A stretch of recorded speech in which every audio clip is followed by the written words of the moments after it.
안녕하세요. 머신러닝 실무 완전 정복 과정의 DBSCAN과 계층적 클러스터링 완벽 가이드입니다. 이번 강의에서는 밀도 기반 클러스터링과 계층적 군집화 알고리즘의 핵심 개념을 실무 예제와 함께 살펴보겠습니다. 끝까지 시청하시면 퀴즈도 준비되어 있으니 함께 풀어보세요. 이번 강의에서 다룰 내용을 소개합니다. 먼저 DBSCAN의 기본 개념과 핵심 파라미터 튜닝 방법을 배우고 이어서 계층적 클러스터링의 원리와 연결 방법들을 학습합니다.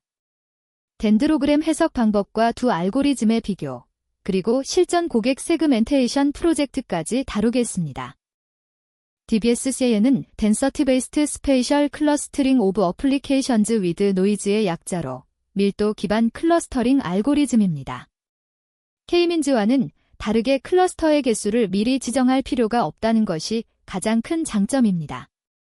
또한 원형이 아닌 불규칙한 형태의 클러스터도 정확하게 탐지할 수 있고 노이즈나 이상치를 자동으로 식별합니다. DBSCAN은 데이터 포인트를 세 가지 유형으로 분류합니다. 첫째, 핵심 포인트는 설정된 반경 내에 충분한 수의 이웃이 있는 밀집 영역의 중심점입니다. 둘째, 경계 포인트는 핵심 포인트의 이웃이지만 스스로는 핵심 포인트 조건을 만족하지 못하는 클러스터의 가장자리 점입니다. 셋째, 노이즈는 어디에도 속하지 않는 점으로 레이블이 -1로 표시됩니다. 이제 DBSCAN의 기본 구현 코드를 살펴보겠습니다.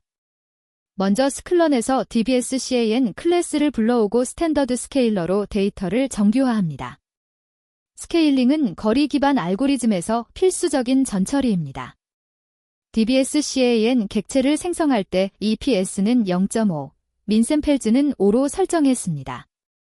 피트 프리딕트 메서드로 클러스터 레이블을 얻고 -1인 개수를 세어 노이즈 포인트 수를 확인합니다. EPS 파라미터는 F설런의 약자로 이웃을 정의하는 반경 거리를 의미합니다. EPS 값 설정이 DBSCAN 성능에 결정적인 영향을 미칩니다. 값이 너무 작으면 대부분의 점이 이웃을 충분히 가지지 못해 노이즈로 분류됩니다. 반대로 값이 너무 크면 서로 다른 군집까지 하나로 합쳐지는 문제가 발생합니다. 적절한 EPS 값을 찾는 것이 핵심입니다. 민셈펠즈는 핵심 포인트가 되기 위해 EPS 반경 내에 필요한 최소 이웃수입니다. 이 값이 클수록 밀도 조건이 엄격해져서 진정한 밀집 영역만 클러스터로 인정됩니다. 반대로 작으면 조건이 느슨해져 더 많은 점이 핵심 포인트가 됩니다. 일반적으로 데이터의 차원수에 1을 더한 값을 시작점으로 사용하여 조정합니다. K-디스턴스 그래프는 EPS 값을 결정하는 데 유용한 도구입니다. 먼저 니러스트 네이버즈를 사용해 각 점에서 K번째로 가까운 이웃까지의 거리를 계산합니다. 이 거리들을 오름차순으로 정렬하여 그래프로 시각화하면 거리가 급격히 증가하는 엘보 포인트가 나타납니다. 이 엘보 포인트의 Y축 값이 적절한 EPS 값의 후보가 됩니다. 이 방법으로 데이터에 맞는 최적의 반경을 찾을 수 있습니다. 이번에는 계층적 클러스터링을 살펴보겠습니다. 계층적 클러스터링은 데이터를 계층 구조로 군집화하는 방법입니다. 병합형, 즉 어글라머레이티브 방식은 개별 데이터 포인트에서 시작해 점차 합쳐나가는 상향식 접근입니다. 분할형, 즉 더바이시브 방식은 전체 데이터에서 시작해 점차 나누는 하향식 접근입니다. 이 과정은 덴드로그램이라는 트리 형태의 다이어그램으로 시각화할 수 있습니다. 연결 방법에 따라 클러스터 형성 결과가 달라집니다. 단일 연결, 싱글 링키지는 두 클러스터의 가장 가까운 점 간 거리를 사용합니다. 이 방법은 길게 늘어진 클러스터를 만드는 체인 효과에 취약합니다. 완전 연결, 컴플리트 링키지는 가장 먼 점 간 거리를 사용하여 조밀하고 균일한 크기의 클러스터를 형성합니다. 평균 연결은 모든 점 쌍의 평균 거리를 사용하여 두 방법의 균형을 잡습니다. 계층적 클러스터링 구현 코드입니다. 사이피의 링키지 함수로 연결 행렬을 계산하고 덴드로그램 함수로 시각화합니다. 오워드 방법은 분산을 최소화하는 방식으로 실무에서 자주 사용됩니다. 덴드로그램을 확인한 후 사이키트런의 어글라머레이티브 클러스트링으로 원하는 클러스터 수를 지정하여 실제 군집화를 수행합니다. 이처럼 시각화와 군집화를 함께 활용하면 더 나은 결과를 얻을 수 있습니다. 덴드로그램은 클러스터 병합 과정을 트리 형태로 보여주는 시각화 도구입니다. 수직선의 높이는 해당 시점에서 두 클러스터가 합쳐질 때의 거리를 나타냅니다. 수직선이 길다는 것은 병합되는 두 클러스터 간의 차이가 크다는 의미입니다. 적절한 클러스터 수를 결정할 때는 가장 긴 수직 거리 구간을 찾아 그 위치에 수평선을 긋습니다.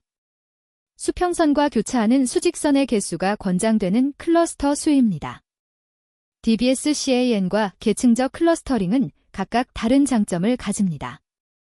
DBSCAN은 노이즈 처리에 강하고 불규칙한 형태의 클러스터를 잘 탐지합니다. 클러스터 수도 자동으로 결정되어 편리합니다. 계층적 클러스터링은 데이터 간의 계층 구조를 파악할 수 있고 덴드로그램으로 시각적 분석이 가능합니다.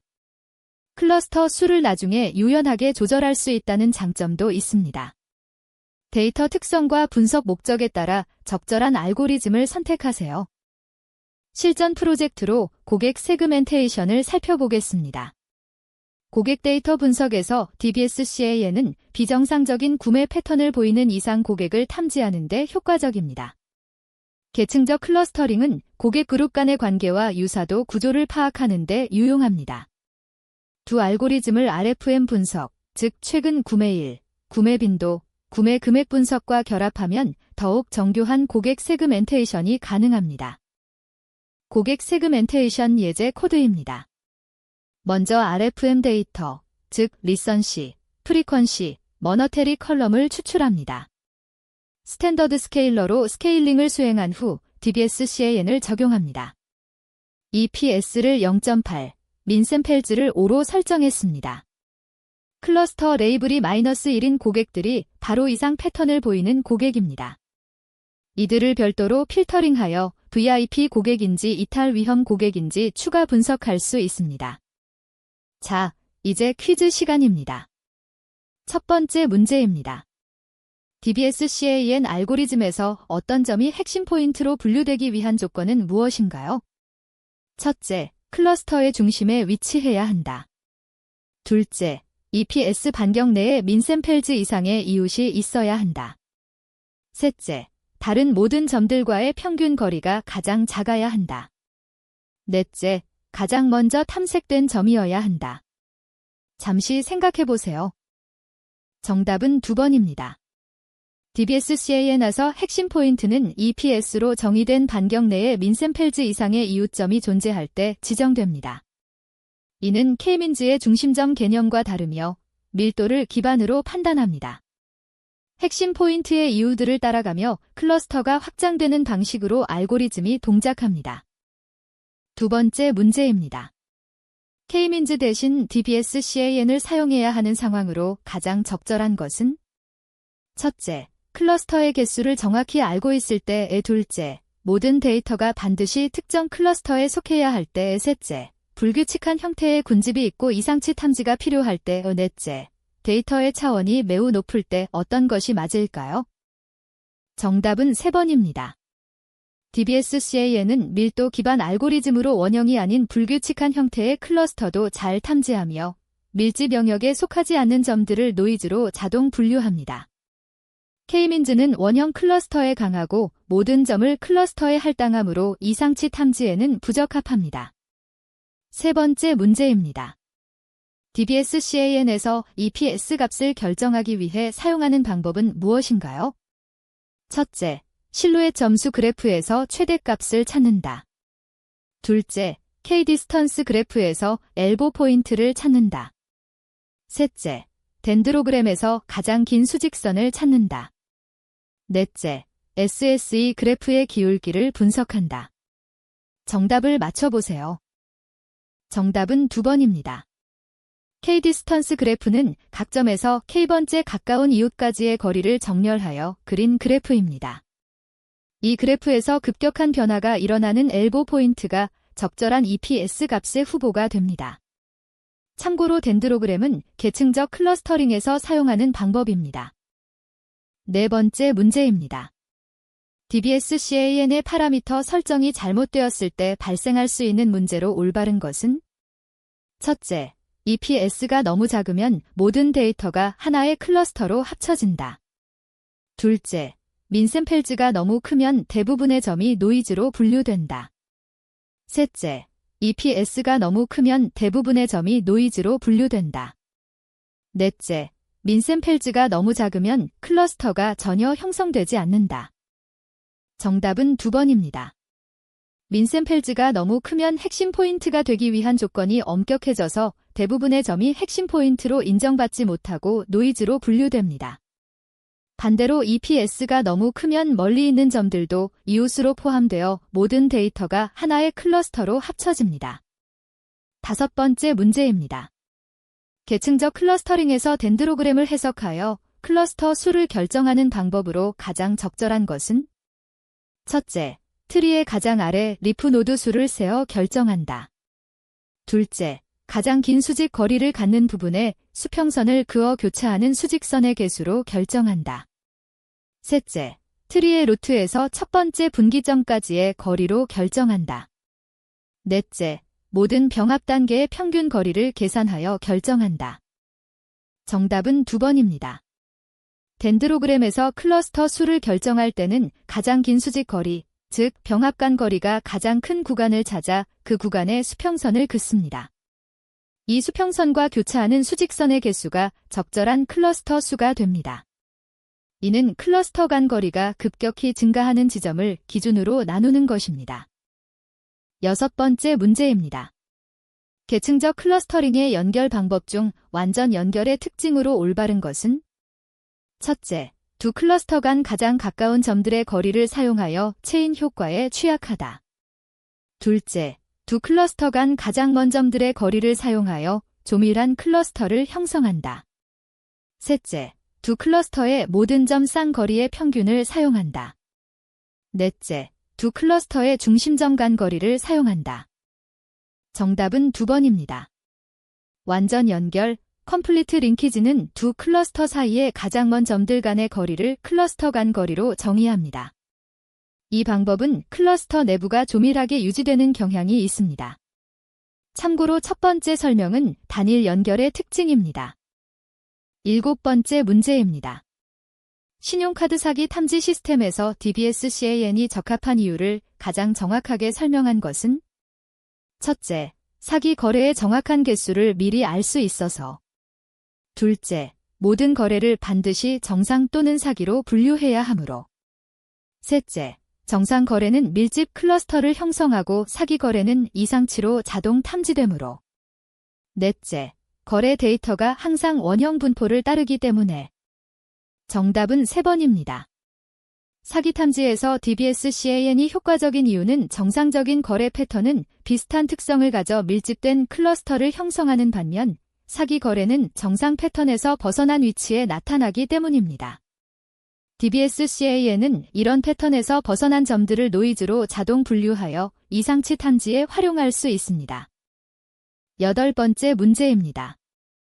고객 세그멘테이션 프로젝트에서 DBSCAN과 계층적 클러스터링 중 선택할 때 고려해야 할 사항으로 가장 적절하지 않은 것은? 첫째, 데이터의 노이즈나 이상치가 많은지 여부. 둘째, 클러스터의 계층적 구조를 파악해야 하는지 여부. 셋째, 클러스터의 형태가 불규칙한지 여부. 넷째, 사용하는 프로그래밍 언어의 종류. 정답은 4번입니다. 알고리즘 선택 시 프로그래밍 언어는 고려 대상이 아닙니다. DBSCAN은 노이즈 처리와 불규칙한 형태의 클러스터에 강점이 있고 계층적 클러스터링은 덴드로그램을 통해 계층 구조를 시각적으로 파악할 수 있습니다. 두 알고리즘 모두 파이썬의 사이키트런에서 동일하게 지원됩니다. 9번째 문제입니다. DBSCAN 적용 전 반드시 수행해야 하는 전처리 과정은 무엇인가요? 첫째, 범주형 변수를 모두 제거해야 한다. 둘째, 데이터 스케일링을 수행해야 한다. 셋째, 결측치를 평균값으로 대체해야 한다. 넷째, 차원 축소를 반드시 수행해야 한다. 정답을 생각해 보세요. 정답은 2번입니다. DBSCAN은 EPS라는 거리 기반 파라미터를 사용하므로 변수들의 스케일이 다르면 특정 변수가 거리 계산에 과도한 영향을 미칩니다. 예를 들어 나이는 0에서 100 사이인데 연봉은 수천만 원 단위라면 연봉이 거리 계산을 지배하게 됩니다. 따라서 스탠더드 스케일러나 민맥스 스케일러로 스케일링을 수행해야 합니다. 마지막 10번째 문제입니다. DBSCAN에서 레이블이 -1로 분류된 데이터 포인트의 의미는 무엇인가요? 첫째, 첫 번째 클러스터에 속하는 점을 의미한다. 둘째, 가장 큰 클러스터의 중심점을 의미한다. 셋째, 어떤 클러스터에도 속하지 않는 노이즈를 의미한다. 넷째, 아직 처리되지 않은 점을 의미한다. 정답은 3번입니다. DBSCAN에서 -1 레이블은 노이즈, 즉 아웃라이어를 나타냅니다. 이 점들은 EPS 반경 내에 민센펠즈 이상의 이웃이 없어 핵심 포인트가 될 수 없고 다른 핵심 포인트의 이웃으로도 포함되지 않아 어떤 클러스터에도 속하지 못한 점들입니다. 이 특성 덕분에 DBSCAN은 이상치 탐지에 효과적으로 활용됩니다. 이번 강의에서 DBSCAN과 계층적 클러스터링의 핵심 개념을 살펴보았습니다. DBSCAN은 밀도 기반으로 불규칙한 형태의 클러스터와 노이즈를 탐지하는 데 강력하고 계층적 클러스터링은 덴드로그램을 통해 데이터의 계층 구조를 파악하는 데 유용합니다. 실제 프로젝트에서 데이터 특성에 맞는 알고리즘을 선택해 활용해 보세요. 시청해 주셔서 감사합니다.